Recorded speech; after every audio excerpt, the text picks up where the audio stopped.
Hello guys, and welcome to a new Steel Division video today by me, Vulcan. Today I have for you a 4 vs 4 on Bois de Limors, and in this one I'm going to be playing with the 101st Airborne Division. So a cookie goes to whoever can guess where I'm going in this one. Yes, that's right, I'm going into the forest, the left side forest in fact, and we're going to be seeing bets on my right side with the 3rd Canadian Infantry. The other two players on my team are taking the left half of the map. We're playing against a range of German divisions in this one: 352nd Panzer Lehr, 21st Panzer and 12th SS Panzer. Now the idea of this game was to try out a few changes that have come to the 101st since the latest update, and also Betts was trying out some of the changes to the 3rd Canadian, so I actually gave him my deck code for this one. So I'll leave both the 101st and 3rd Canadian deck codes in the description, as I will be talking a little bit about both. First of all, let's talk about the 3rd Canadian. I have done a brief video on them and showed off the new Flamethrower Stormtrooper combo. It's very, very strong now. But the other thing that we got to look out for is the reduced price for the Wasp, which makes them even more value for money than they were before. And they can fire on the move, which is quite scary, and you'll see a good demonstration of that in this game. As for my 101st Division, well, we're going to be looking at the accuracy of the bazookas, see if that helps out. There's been an increase to the accuracy. They've also increased the veterancy for the 50 cal Jeep, and I believe I use a 50 cal Jeep in this game, one or two. And they also reduced the price of the Airborne Engineers now, so we'll see how much that really affects me during this game, although I don't think it really shows necessarily because you can't see my income and this isn't played live. But still, the effectiveness of this division hasn't really changed too much, I don't believe.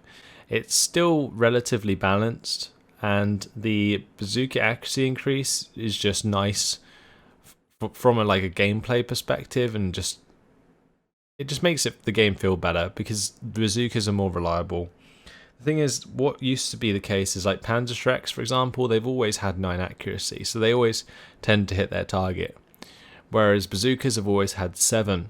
Now they share the 9, which makes a lot more sense, and yeah, it makes the game just a lot less frustrating in general. Now I had quite a lot of time to put down my troops at the beginning of this one, so you can see me tucking them all up here. We'll have a quick look at what we got. A couple of Pathfinders, we got the Airborne Rifles, we got some Airborne Leader, got a couple of 50 cals in there, probably some Airborne Engineers as well, a couple of the M3 guns, some more recon, and we've also got a 50 cal Jeep in there. So there it is, the 50 cal Jeep coming out to play in this one. Betts is going to be relying on a mix of the Staghound AAs alongside the Ram 2 at the start, so quite a heavy armoured sort of start with these sort of motorised vehicles. And then he's got, of course, his Stormtroopers alongside a machine gun there and some recon for the right side with some rifles by the looks of things. And off we go. Let's have a quick look at where my troops are going. So you can see I'm basically just spread out to the left side forest. I was hoping that Windy here would cover sort of the far left of this forest, so I didn't have to really play out in the open too much, because concentrating through the forest is perfect for the 101st. So I'm going to change this back to my point of view, and we will continue the game throughout from my point of view, so you can see the engagements properly when it comes down to the Airborne Rifles and the Airborne Engineers and how I deal with that.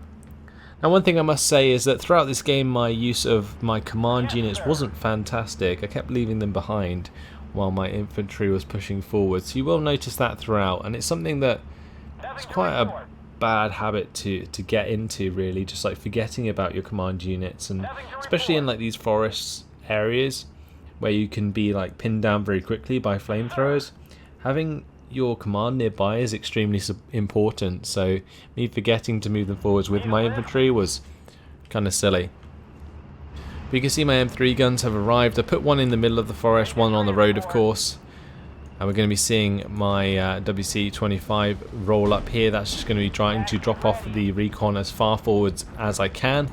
Get the Pathfinders into a bush there. Going to be seeing one of my 50 cals pin down the Flak 38 there, and the M3 gun manages to hit a half track there that most likely brought in some speed troop. So I know that they are about. The other half track goes down as well, likely bringing in some Panzer Grenadiers or the like. So I'm getting to grips with what I'm up against just by seeing the vehicles that they've come in, and that's always something to remain aware of. Also, there's a Panzerwerfer, as you can see, and that goes ahead and takes out my 50 cal. Now my M3 gun somehow manages to survive that barrage of rockets, and I'm continuing up elsewhere with these Pathfinders. I actually have quite a few of them, because the Pathfinders are fantastic for spotting things like this Pack 38. Got a 50 cal on the edge of the tree line here. This can basically shoot either down this road or cover this road here from anything trying to cross, whilst my airborne engineers sort of move forwards on either side. Bump into an MG42 there, and that gets burnt out almost instantly. Puma now bumping into my 50 cal, and I'm going to put the 50 cal on return fire briefly there, because I was just trying to stop the 50 cal from firing and get it into cover again. I don't want that engagement to happen. The 50 cal won't kill the Puma. It might do after a while and if it gets lucky, but otherwise probably not. But either way, as you can see here, M3 gun is going to get pinned down by opposing Panzer Grenadiers, but we do have the Jeep 50 cal ready to help pin them down. Airborne engineers do bump into the Puma and are going to get hit pretty hard. I managed to fall them back for now.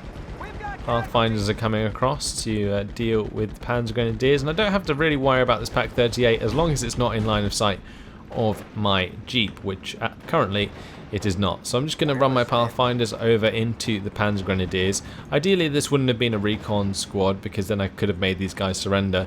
But having Pathfinders nearby and able to use those Thompson machine guns still allows you to kill the Panzer Grenadiers quicker than usual, which is why I brought the Pathfinders across.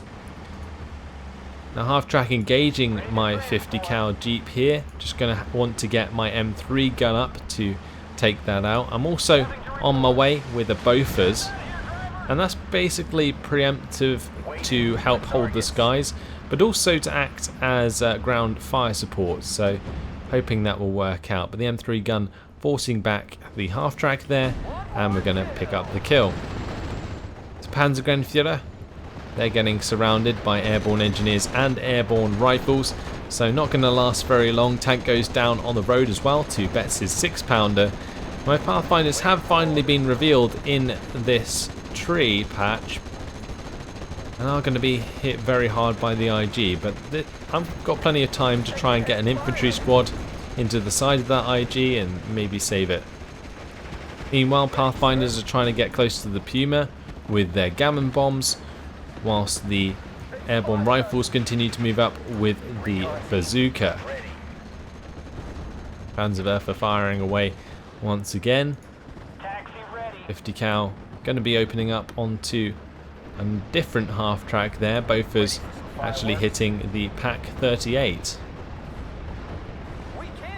The Panzerwerfer tried to fire at where the M3 gun was, but missed. Did manage to pin down the Bofors in the meantime.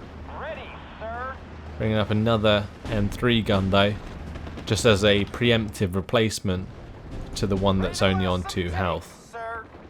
Do lose one of my Pathfinder squads there unfortunately, but with the 50 cal support from the Jeep, these airborne rifles can quickly dispatch the spear troop there, and the Bofors soon finishes off the Pack 38. So doing very well. Airborne engineers coming into range of the IG-18, and that's dead as well. Fusiliers are going to be able to pin down my infantry squads from range with their MG34. But yeah, I don't really want this engagement to happen, but I can sort of have it go on for a little while with the M1 Garands. The trouble is, the Fusiliers just have that little bit more HE from that range. Now at this point I bring in a Mustang, Windy brings in a Spitfire Mark 9, and alongside my Bofors we're able to take down that recon aircraft. I believe my teammate got credited for the kill, and with those planes flying over we find out that there is either a flak Villing or a Wirbelwind on the field, so that turns out to be a flak Villing there, as Betts' Ram 2 and Staghound AA approach that. Take out the half track. That was harassing my Pathfinders. M3 gun here in the center managing to take that out. And since I'm pinning down these Panzer Grenadiers, well, it's time to move forward with my infantry, so I'm trying to make as much ground as I can at the moment. Airborne rifles get an ideal engagement across the road here with an opposing unit, which meant they won out quite successfully. But like I was saying at the beginning of the game, you can see I am leaving these airborne leaders behind, which is kind of affecting the effectiveness or veterancy of these rifles, and that's kind of a big mistake, because having them as 2-star instead of 1-star is quite important, not only to help them do more damage, but just so that they don't surrender if they get pinned down for whatever reason. But either way, enemy Osttruppen getting pinned very quickly, and with the help of the airborne rifles and the airborne engineers, we're going to be able to make them surrender or just kill them off. And more Aufkläder there also dying to the flamethrower before it runs out. So we broke through quite convincingly in our sector, going up against some of the Panzer in phase A, and I'm just trying to make as much ground as I can before moving into the later phases where he can reinforce with infantry, maybe pioneers and so on. So yeah, just trying to make the most of this at the moment. Airborne rifles moving up, another Panzerwerfer coming in though, and doing a lot of damage to my infantry squads in that tree line. The use of these Panzerwerfers is a good idea, just got to make sure he has something to capitalise on it. Currently he does not, and you can see there's a massive salient forming in the front line. MG42 is going to be pinning down the airborne rifles, so I'm going to be bringing across a Jeep 50 cal to engage the MG42. Also got the Bofors moving over, and I've got the airborne leaders finally moving up to accompany my troops. So with that MG42 pinned down, just going to try and get onto the road and fast move past it to make it surrender. So that's what I'm going for there, and if I can't make them surrender, then I'm just going to have to stop and try and attack. But I actually bump into a 2-3-4-1, so trying to run away with my Jeep 50 cal here. Tries to turn round though, and whilst it's doing so, kind of just leaves itself vulnerable for a little bit too long. Bofors was destroyed here, unfortunately, but 2 Ju-87s did go down. M3 gun picks up the 2-3-4-1, which was nice. ME-109G0 going to be taken on by my P-51 Mustang, so trying to go for that kill there. Spitfire Mark 9 also getting on target, and Betts' Staghound AA definitely helping out there. Stop that G0 from being a threat and forcing it to fall back. My Mustang gets forced to fall back by enemy AA, and Windy joins me so that he doesn't get ambushed by the Airspawn. Here I am, moving up all of this infantry. Still trying to make ground here. Brought up a couple more Bofors just to basically keep the skies clear, and also help me assist the Mustangs in taking control of the sky. But the main deal here is this, I do actually have this mortar now. Now the funny thing was with this mortar, if you keep an eye on it, it doesn't actually do anything throughout the entire game. I kept moving it forwards to try and get it into range of enemy units, but I just never found a unit that was A, in range, and B, was worth firing at with the mortar, because I probably already dealt with it with something else. So that was kind of odd. Normally, you know, I just forget by accident with the mortars, but in this game specifically, I remember just not really having a target Now I could have probably been firing at the flak filling at this point, so that was probably just me being forgetful, but I'm also focused elsewhere with my infantry, as you can see. So the engineers coming across and spear through with the airborne leader.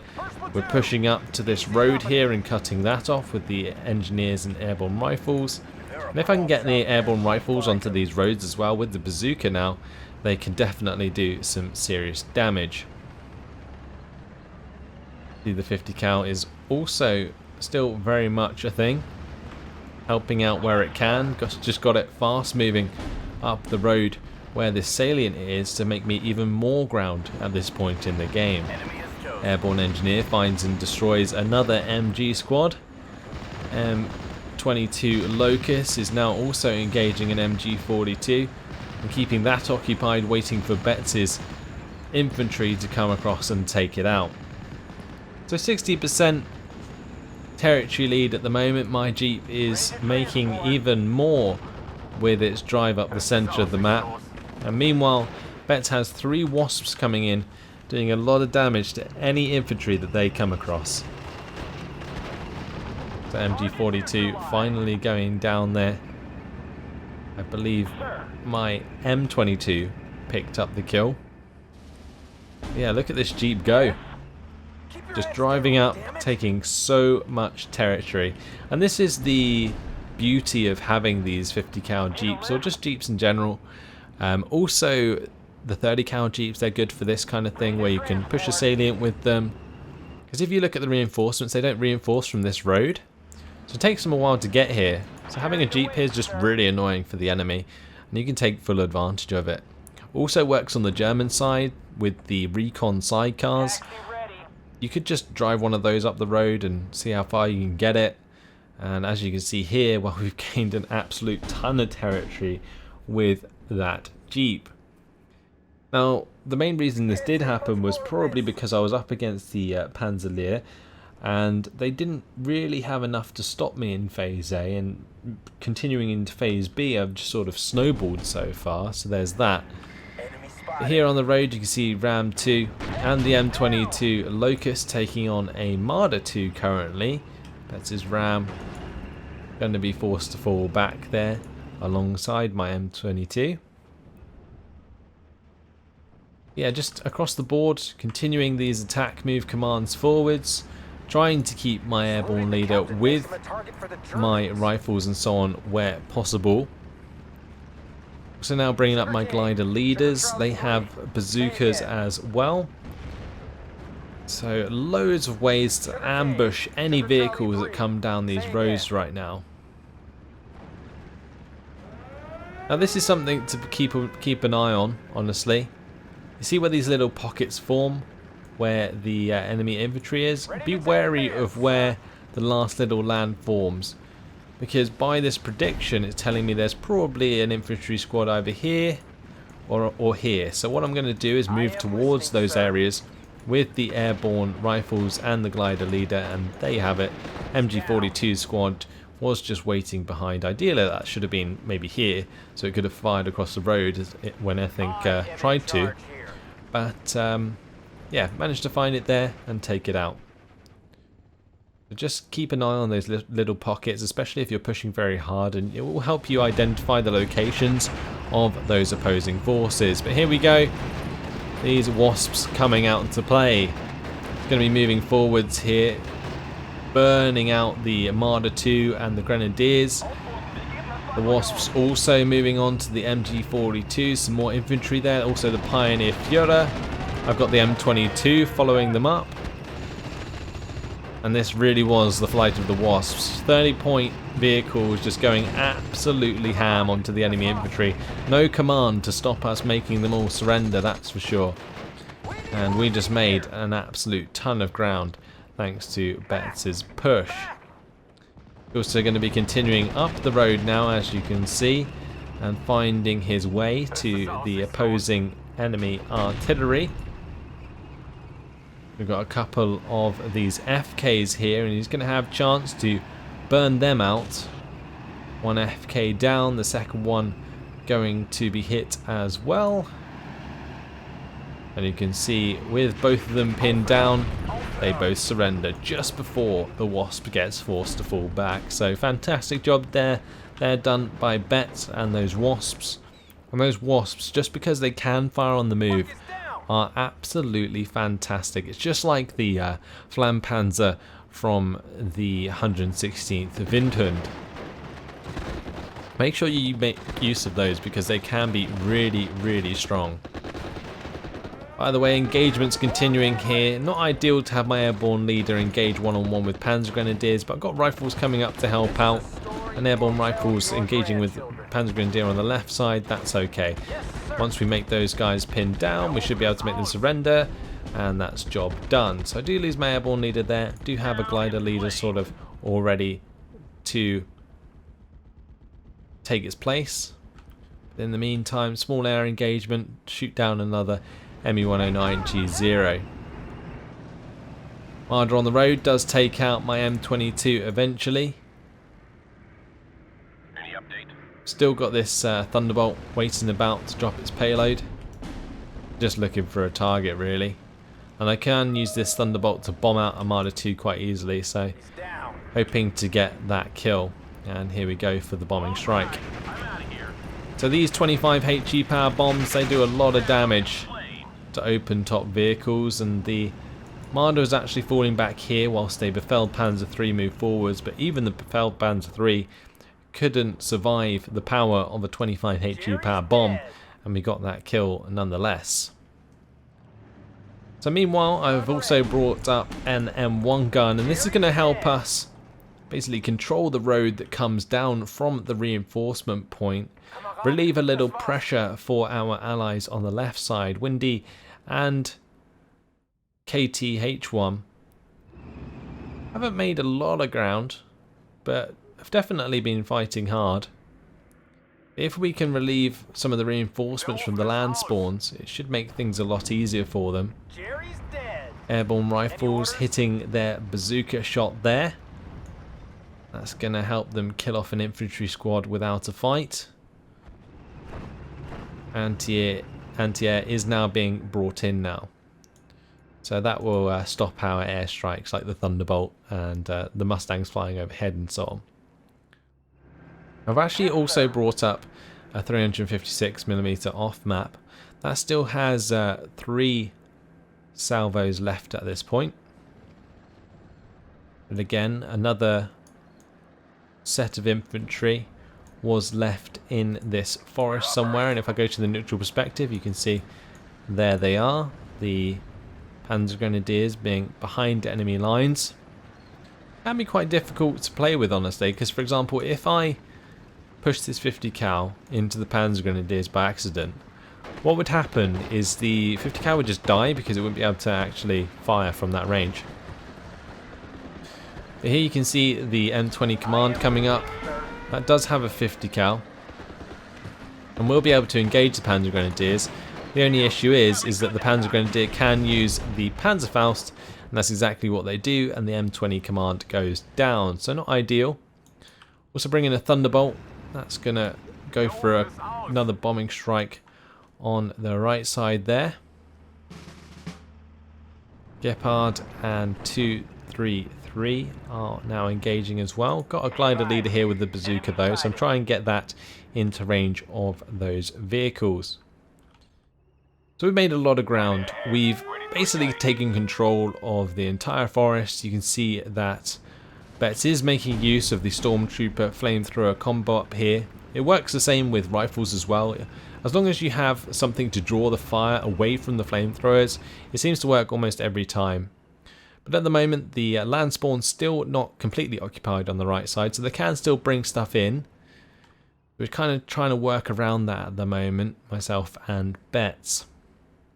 But the glider leader doing a fantastic job. Going to be hitting the 233 here with a Zuka and bailing it out. I've got a second glider leader on the way. Mustangs hanging about overhead, going for the old flyover here. And since this glider leader's run out of ammunition, I can't really go up against the Gepard, so I'm going to wait for the second glider leader to get in range. As you can see, since we're at a +3, there's only 1 minute and 50 seconds left on the map. And I mean, in a lot of ways, it's very predictable that like the 101st and even the 3rd Canadian can win on a map like this. But it was interesting to see that I didn't actually feel like the division was any stronger than usual. Especially in like this sort of scenario. I guess the best way to test it would be in a map or an environment that is less suited to the 101st, and you could really test out their strengths and weaknesses. But yeah, the M1 gun there doing the job with the Gepard. I'm trying to get these airborne rifles close to the spawn so we can ambush them with the bazookas, but they're going to get hit very hard. And well, at this point, PJ McGinty does surrender. He is the Panzerlehr player. He's got a couple of units pushing onto Windy at the moment, the Königstiger there. Not long left in this match, 50 seconds. Betts is going to be coming in with the Mosquitoes. Going for a big old bombing strike here onto the Pak 38s, the MG42, trying to do as much damage as possible. One of the Mosquitoes does go down to a 2-star Focke-Wulf 190, less than ideal. I'm bringing in my own Thunderbolts now. Just going to break them off though, as I do want to bait this engagement of the Focke-Wulf 190 over my own Bofors, and even if he doesn't take the bait, forcing that Focke-Wulf 190 to fall back will be enough to allow my Thunderbolt to get the bombing strike in. But 5 seconds left in the match. Thunderbolt does catch onto the back of the Focke-Wulf, but that is game. And after 23 seconds and 11, or 23 minutes and 11 seconds, we are victorious and take full control of the forest on the right. So, of course, in general, there could have been a much better division to play against than the Panzerlehr in the forest. I think they just sort of boiled things over just a little bit too much. I mean, the 101st and 3rd Canadian definitely do have a decent advantage in these forest sort of environments, but when you're put up against the Panzerlehr division as well, it just makes things so much harder for the opponents. Now, I was hoping that they might sort of identify the 101st going to the forest and pick a division a bit more suitable to go there, but it doesn't seem like the communication was really there for the opposing side, and therefore the Panzerlehr player was kind of doomed from the start. But if we jump to the team scores, 1,830 kills to 495 losses. As I said before, it was more about just looking into the 101st and really seeing if there was too much of a difference, and I didn't really feel it, honestly. They still seem pretty strong. The price buff to the engineers is nice, and I think necessary, because basically napalm isn't as strong as it used to be. Yeah, in general, really nice match. I had a lot of fun playing it. I wish I kind of recorded it live, but I didn't think I could at the time, because there was plenty of other people we were talking to. There you have it. We saw the Wasps do a fantastic job with their reduced price as well, and I'm sure we'll see more of that in the future. We have a look at the kills. The Airborne engineers definitely doing the job in the early phases. Their strength really fantastic for allowing them to take on multiple units of infantry. Airborne rifles also getting plenty of kills there, and both these M3 guns paying themselves off with tank kills. Got the airborne rifles again picking off plenty of half tracks. Another M1 gun with plenty of kills, even a Panzerwerfer mixed in there as I wheeled it forwards through the forest. And that is your lot. So hopefully you guys enjoyed this relatively quick game, I guess. I hope, of course, to bring you more exciting games in the future. But for now, that's it. So hopefully you guys enjoyed it. Thanks for watching, and I'll see you in the next video. Goodbye.